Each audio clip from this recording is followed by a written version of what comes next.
Imagine being 5 years old, born with the silver spoon of a prince, living in a palace where every need is met.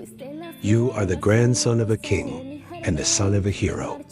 But in a single afternoon, the world shatters. A messenger arrives with news of a bloodbath on Mount Gilboa. Your grandfather is dead. Your father is dead. The kingdom has fallen.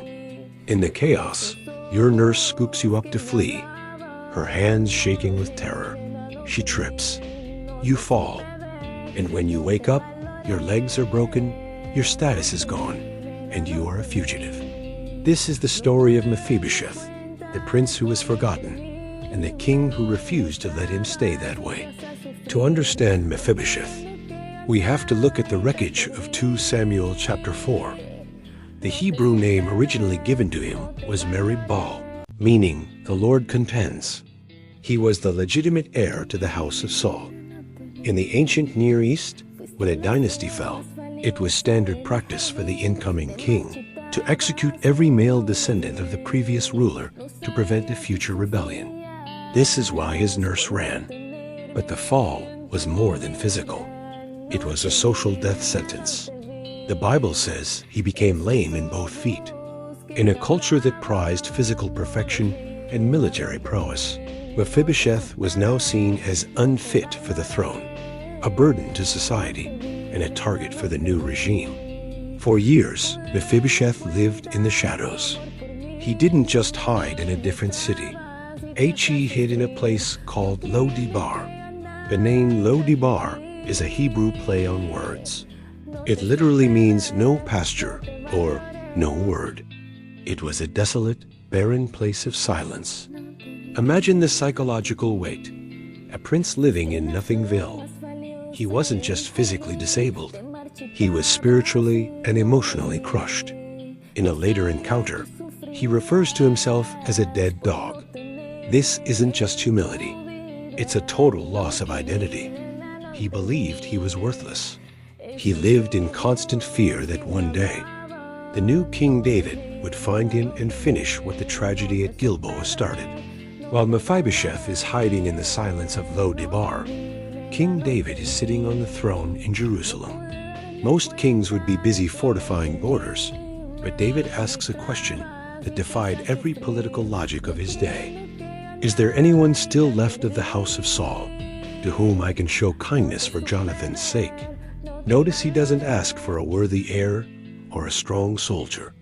He asks for anyone. This kindness is the Hebrew word chesed, covenantal, unfailing loyalty. David remembered a promise he made to his best friend Jonathan years before. A servant named Ziba gives him the news.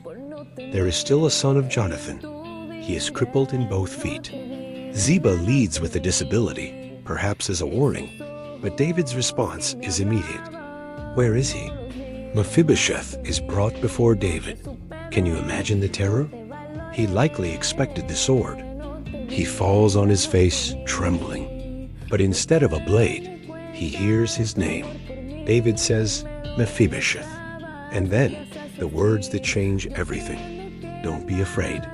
David restores to him every acre of land that belonged to his grandfather Saul and massive estate. But the real restoration was the relationship. David tells him, you shall eat at my table always.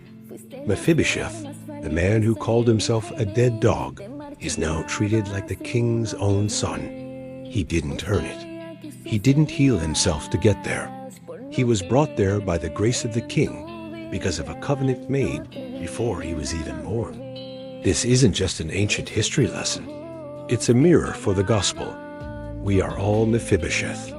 We are all dropped by the brokenness of this world, living in our own versions of Lo-debar places of shame, addiction, or isolation. We fear the king because we don't know his heart. But the greater Son of David, Jesus, comes looking for us. He doesn't wait for us to stop being lame, to invite us to his table. He invites us exactly as we are. There's a beautiful thought from theologians. At the king's table, the tablecloth covers the feet. When Mephibosheth sat at David's table, his brokenness was hidden by the king's provision. Mephibosheth started as a prince, became a fugitive, and ended as a son. His story teaches us that our scars don't disqualify us from the king's table.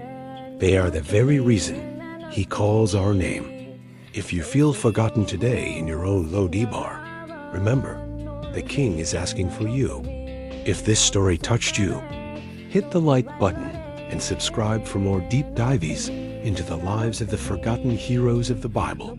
Leave a comment below. What part of Mephibosheth's journey resonates with you most?